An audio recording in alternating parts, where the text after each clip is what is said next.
Team India చరిత్రలో అనితర సాధ్యుడు Kohli. Team India ఆస్ట్రేలియాలో పలుమార్లు పర్యటించింది. దిగ్గజ కెప్టెన్లకు సైతం టెస్ట్ సిరీస్ విజయం సాధ్యం కాలేదు. దూకుడెక్కువ, పొగరుబోతూ అతడు ఆస్ట్రేలియా గడ్డపై ఏం సాధిస్తాడని ఎన్నో విమర్శలు. కానీ ఒకే పర్యటనలో విరాట్ కోహ్లీ పలు రికార్డు విజయాలను సుసాధ్యం చేశాడు. తొలుత టెస్ట్ సిరీస్ను అందించిన కోహ్లీ నేడు వన్డే సిరీస్ను సైతం కైవసం చేసుకోవడంతో భారత్ క్రికెట్ చరిత్రలో కోహ్లీ పేరు చిరస్థాయిగా నిలిచిపోతుంది. ఆస్ట్రేలియా గడ్డపై ఆతిథ్య జట్టుపై తొలి టెస్ట్ సిరీస్, వన్డే సిరీస్ విజయాలు అందించిన టీమిండియా సారథి కోహ్లీ చరిత్ర సృష్టించాడు. తొలుత ఇటీవల బోర్డర్ గవాస్కర్ 4 టెస్టుల సిరీస్ను 2-1తో సాధించి ఆస్ట్రేలియా గడ్డపై 72 ఏళ్లగా అందని ద్రాక్షగా మిగిలిన సిరీస్ విజయాన్ని అందించాడు. చివరి టెస్టులో వరుణుడు ఆటంకాలు కలిగించుకుంటే 3-1తో భారత్ టెస్ట్ సిరీస్ను సాధించేది. అనంతరం జరిగిన 3 టీ20ల సిరీస్ 1-1తో టీమిండియా సమం చేసింది.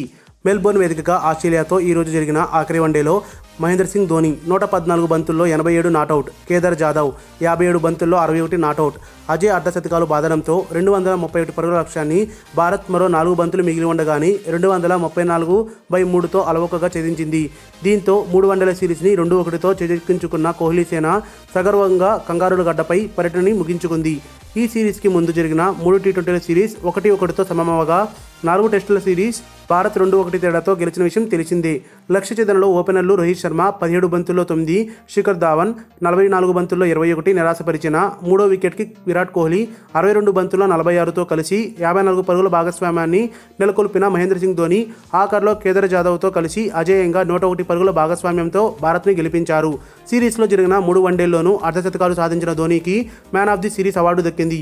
అంతకుముందు టాస్ ఓడి తొలుత బ్యాటింగ్ చేసిన ఆస్ట్రేలియా జట్టు స్పిన్నర్ చాహల్ 42/6 దెబ్బకి 230 పరుగులకే కుప్పకూలిపోయింది. ఆ జట్టులో పీటర్ హ్యాండ్స్కాంబ్ 63 బంతుల్లో 58 మాత్రమే అర్ధశతకంతో పర్వాలేదనిపించాడు. రెండో వన్డేలో శతకం సాధించిన షాన్ మార్ష్ 54 బంతుల్లో 39తో పాటు కీలకమైన ఉస్మాన్ ఖవాజా 51 బంతుల్లో 34, స్టైనిస్ 20 బంతుల్లో 10 వికెట్లు పడగొట్టిన చాహల్ ఆ జట్టుని ఏ దశలోనూ కోలుకోనివ్వలేదు. ఆఖర్లో మ్యాక్స్వెల్ 19 బంతుల్లో 26, రిచర్డ్సన్ 16, అడమ్ జంపా 8, స్టాన్లేక్ 0 క్రీజులో నిలిచేందుకు విశ్వ ప్రయత్నం చేసిన చాహల్తో పాటు భారత్ బౌలర్లు వారిని కుదురుకోనివ్వలేదు. దీంతో ఆస్ట్రేలియా జట్టు 48.4 ఓవర్లలోనే 230 పరుగులకే చేతులెత్తేసింది. గత రెండో వన్డేలోనూ కుల్దీప్ యాదవ్ ఆడటంతో చాహల్కి తుది జట్టులో అవకాశం దక్కలేదు. మరిన్ని అప్డేట్స్ కోసం మన ఛానల్ని సబ్స్క్రైబ్ చేయండి.